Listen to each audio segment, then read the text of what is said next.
Bonjour, je m'appelle Stéphane Houdard, je suis cancérologue médical à l'hôpital européen Georges Pompidou. Je suis spécialisé dans les tumeurs uro-oncologiques et donc notamment le cancer de la prostate, le rein, la vessie. Je suis ravi d'être parmi vous aujourd'hui. Vous êtes un expert référent dans le cancer urinaire, prostate, rein et vessie. Pouvez-vous nous expliquer ce qu'est un cancer de la prostate ? Alors, le cancer de la prostate, c'est une tumeur qui est développée aux dépens de l'organe, la prostate, qui se trouve chez l'homme au niveau du pelvis, entre le rectum d'un côté et la vessie de l'autre. C'est l'organe noble, si je puis dire, chez l'homme, responsable notamment de la synthèse de tout ce qui est endocrinien autour de la testostérone.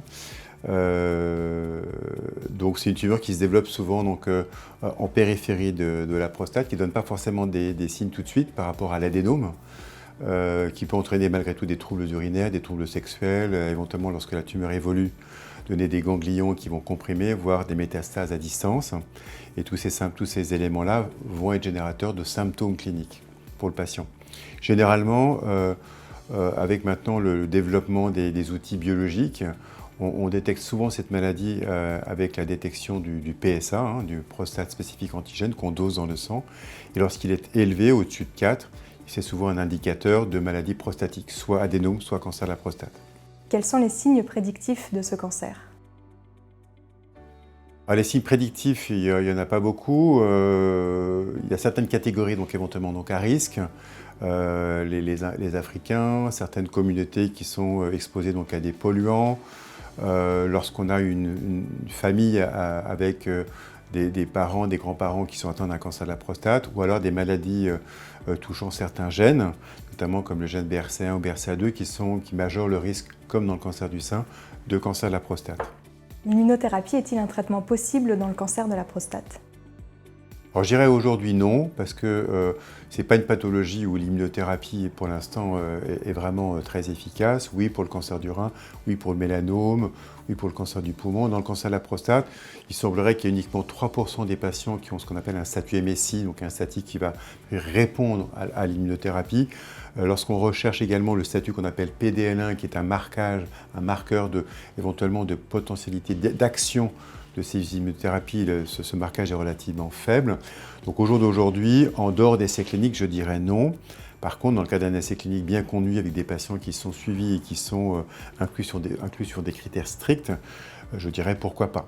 Mais en tout cas, ce n'est pas aujourd'hui le traitement de référence. Le traitement de référence, c'est soit la chirurgie, la radiothérapie, l'hormonothérapie, qui est vraiment le traitement ciblé dans le cancer de la prostate, maintenant la chimiothérapie, puis les derniers nés de ces traitements-là, c'est les traitements qu'on appelle les traitements ciblés, soit qui vont aller bloquer ou agir sur des gènes de réparation d'ADN qu'on appelle BRCA1, BRCA2, soit des molécules, des radioisotopes qui vont aller se fixer sur les lésions osseuses, comme le radium et le lutécium, qui sont des molécules nouvelles dans cet arsenal thérapeutique. Quelles sont vos recommandations en matière de diagnostic et de dépistage ? Alors sur le dépistage, si vous prenez les urologues ou alors l'Agence régionale de santé, pour l'instant il n'est pas considéré comme étant acquis en France. Le dépistage n'est pas recommandé. Par contre, un diagnostic précoce peut l'être chez un patient de plus de 50 ans, à condition que l'espérance de vie soit de plus de 10 ans. Si l'espérance de vie est de moins de 10 ans, ça n'a pas beaucoup d'intérêt. Par contre, s'il y a quelqu'un qui a plus de 50 ans, bon état général, pas de comorbidité, c'est vrai qu'un toucher rectal et le PSA sont des éléments importants pour dépister une maladie précoce. Qui dit maladie précoce dit un traitement localisé, et dit traitement localisé dit a priori plutôt une maladie de bon pronostic avec peu de risques d'évolution métastatique secondairement. Donc oui, moi je suis partant pour un diagnostic précoce en sachant que le dépistage n'est pas entre guillemets recommandé d'après les grandes sociétés savantes, mais je pense que c'est très utile de pouvoir dépister une maladie très tôt en sachant que cette maladie, encore une fois, les symptômes sont relativement retardés par rapport à l'adénome. L'adénome, la lésion est plutôt localisée au niveau du centre de la prostate, donc du coup entraîne à des symptômes précoces. Notamment pour les patients en termes de troubles urinaires. Lorsqu'on a un cancer de la prostate, c'est des symptômes tardifs et de ce fait qui va retarder le diagnostic de la maladie.